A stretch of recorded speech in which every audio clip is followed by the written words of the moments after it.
Hello everyone. 25th of February, Thursday, 2021. This time I'm talking about 기아 자동차. 기아 자동차에 대해서 계속 말씀드리고 있습니다. 먼저 본 6탄에 의해서 7탄. 기아 자동차 앞으로 전망이 좋다 이 말씀은 드렸었고요. 기아 자동차 2022년 신종 카니발 MVP 멀티퍼포스 비어클 풀 체인지 모델. 저는 이거 사진 보고 깜짝 놀랐던 게 완전히 뭐 미니밴이 아니고 약간 집 같은 그런 느낌이었는데 좀 약간 또 미국이나 이런 데 선호도를 좀 생각도 하고 우리나라 사람들도 요즘 이런 걸 좀 더 선호할 것 같기는 해요. 그래서 미니밴의 새로운 패러다임, 대담한 박스형 외관으로 했다. 그래서 요 카니발 새로운 풀체인지 모델도 제 생각엔 상당히 많이 팔릴 것 같고 또 기아차 주가에 좋은 영향을 미치지 않을까 그런 생각이 듭니다. 그리고 녹색 펀드 2조 원 이상 돼서 요즘 기아차나 현대차 그룹주가 워낙 좋다 보니까 녹색 채권도 아주 순조롭게 잘 팔렸습니다. 그리고 이제 영업이사 제도를 새로 도입을 했는데 영업사원들에 대한 비전과 동기부여를 위해서 영업이사 제도를 새로 신설했다. 그런 내용이 있었고요. 정몽구 회장이 어찌됐든 이제 현대모비스 얼마 전에 등기사에서 물러나면서 일선경영에서 완전 손을 떼게 됐는데 정몽구 회장 얘기를 하면서 이병철하고 정주영 회장 얘기도 좀 하면서 그 다음에 이제 정몽구 정의선 회장까지 얘기를 좀 했으면 좋겠어요. 이병철 회장하고 정주영 회장은 참 몇백 년 만에 나올까 말까한 그런 경영인이 두 명이 동시대에 같이 사는 거 아니겠습니까? 이병철 회장이 4살이 더 나이가 많은데 둘이 어떻게 보면 평생의 라이벌이자 어떤 그 경쟁 관계자 이면서도 어찌됐든 뭐 서로 존경하는 그런 사이였다고 하는데 좀 이미지는 완전히 다르죠. 이병철 씨는 좀 키가 작으면서 좀 깔끔하고 단정하고 정말 기업인 같은 이미지 아닙니까? 그래서 아버님이 굉장한 거부셨고 와사대 대학교에서 1년을 공부하다가 일본에 가서 몸이 안 좋아서 우리나라에 다시 들어오게 되는데 친구들하고 같이 사업을 은행에서 빌려서 굉장히 잘 되고 있었는데 일본이 대동아 전쟁을 하게 되면서 그 은행에 빌려줬던 자금을 전부 회수하면서 사업을 다시 접게 되거든요. 그래서 술만 먹고 시리에 빠져 있다가 해방되기 얼마 전에 중국을 돌아다니면서 뭔가 사업에 대한 의지를 불태우게 됩니다. 그러면서 중국을 보면서 세상이 정말 넓구나 이런 거를 경험을 하고 나서 해방이 되고 나자마자 이제 그 무역업을 차려서 무역업을 통해서 큰 돈을 벌게 되고 그 돈을 바탕으로 해서 처음에는 제일제당을 만들죠. 설탕. 그래서 우리나라가 굉장히 좀 먹고 살기 힘들 때 설탕이 굉장히 비싼 가격이었거든요. 그래서 그 공장을 만들어서 처음에는 정말 될 것 같지 않은데 일본에서 그 기술자들을 데려와다가 얼기설기 졌는데 그게 진짜 설탕 공장이 되고 그 당시에 5분의 1 가격으로 설탕을 공급해서 그렇게 힘들게 개발을 해서 왜 그 비싼 설탕을 5분의 1 가격으로 하느냐 그랬더니 우리 국민들 먹고 사는 문제인데 거기에 대해서 너무 폭리를 취하는 건 기업인이 취할 태도가 아니다 이러면서 그렇구나. 훌륭한 사람이다. 그래서 5분의 1 가격으로 해서 하게 되고 그 다음에는 우리나라 사람들이 제대로 된 옷을 못 입는 거를 보고 제일모직을 만들어서 또 양복을 굉장히 저렴한 가격에 공급을 하게 되죠. 그래서 이제 우리나라 굴지의 삼성그룹을 만들게 되는데 70세가 넘어서 반도체 사업에 뛰어들게 되지 않습니까?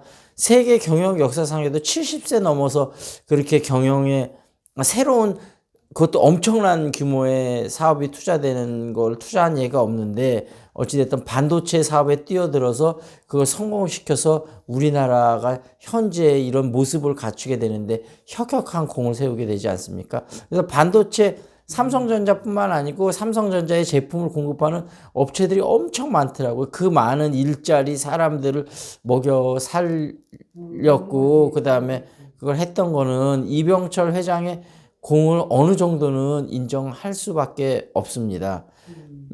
반대로 정주영 현대그룹 명예회장 같은 경우는 소학교도 제대로 못 났죠. 우리나라로 치면 지금 초등학교죠. 초등학교 1학년인가 2학년을 중퇴하고 집을 나와서 서울의 쌀가게에 취직을 하게 돼서 너무 성실히 일해갖고 그 쌀가게 주인이 쌀가게를 정주영한테 물려주게 되죠. 그래서 그걸 기반으로 해서 자동차 공업사를 인수하게 되고 화재가 나서 큰 위기를 겪게 되는데 그 위기를 딛고 다시 자동차 공업사가 성공적으로 이끌게 되면서 건설업에 들어가서 건설로 큰 돈을 벌게 되고 근데 거기에는 사실 비하인드 스토리나 재밌는 스토리 너무너무 많은데 이걸 얘기하자면 또 몇 날 며칠 세야 됩니다. 그래서 시간이 되는 대로 다음에 제가 좀 조금씩 알려드리도록 하겠습니다. 그래서 어찌됐든 건설업에 성공을 하게 되면서 다시 자동차에 뛰어들어서 굴지의 현대자동차를 만들게 되는데 그 정세영 회장이 현대자동차 많이 이끌고 있었죠. 근데 이제 어찌됐든 그룹을 원래 네 번째 아들한테 그룹 전체를 물려주고 자동차는 둘째 아들 정몽구 회장한테 물려주게 되는데 큰아들이 있었는데 큰아들은 사고로 죽게 됩니다. 그래서 둘째 아들이 실제적인 큰 역할을 하는데 정몽구 회장은 그 당시 본인이 현대그룹 전체를 어찌됐든 장남이 죽었기 때문에 본인이 장남 역할을 했기 때문에 기대를 하는데 아버지의 뜻은 사남 쪽으로 갔죠. 근데 사남이 결국은 또 투신 자살을 하게 되면서 어찌됐든 현대그룹이 지금 현정은 회장 그 넷째 아들의 부인이 지금 경영을 하게 되고 어찌됐든 현대그룹이 전체적으로는 현대자동차그룹 빼고는 좀 어려워졌죠.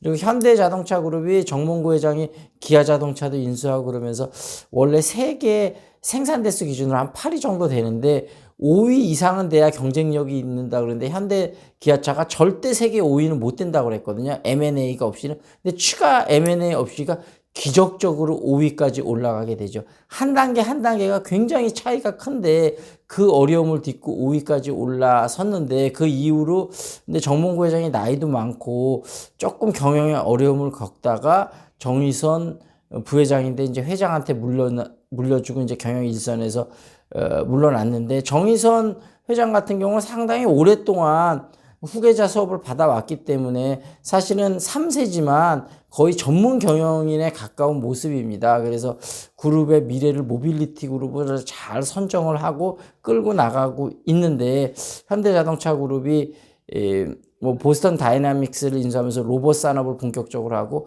모빌리티 사업적으로 그러니까 단순하게 이제 차를 만들어서 파는 회사가 아니고 사람을 움직이게 하는 거. 그 움직이는 요소 속에는 뭐 즐거움도 줄 것이고 여러 가지 요소들이 들어가겠죠. 그래서 모빌리티 그룹 플러스 로보스틱 그룹으로 그렇게 거듭나려고 하니까 그 부분에서 상당한 미래 비전이 있지 않겠는가 하는 그런 생각입니다.